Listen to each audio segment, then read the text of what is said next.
nabonanye n'umuserukizi w'ico gihugu ca Leta Zunze Ubumwe za Amerika, arashikiriza ubutumwa yuko leta yiwe isaba Burundi kuzokora neza, gukorana nayo kugira ngo yemere yuko abarundi baba muri Leta Zunze Ubumwe za Amerika badafise ivyangombwa botahukanwa, kuko ni politiki ya Donald Trump, umukuru w'igihugu ca Leta Zunze Ubumwe za Amerika.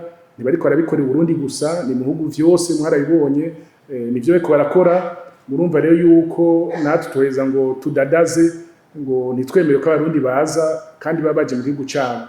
Abo barundi rero tuzemera ko baza, mugabo twamusavye yuko boza agateka kabo kubahirijwe, ntibakubagugwe, baze ku neza yabo, hanyuma natwe leta dushoboye kubakira. Mugabo igitigiri ntaco yambwiye, sinokibashikiriza ubu.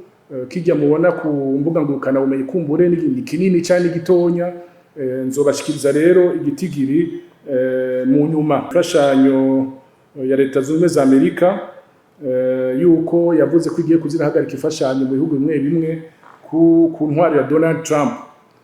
Ico nomenya nuko abarundi turariha amataxe muri Leta Zunze Ubumwe za Amerika, bahagaritse cyangwa bakagabanya kuduha amahera.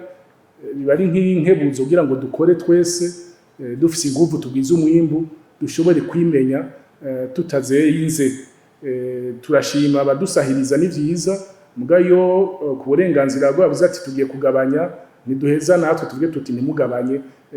N'uburenganzira bwabo, novuga yuko baba badukebuye natwe kugira tugwize umwimbu.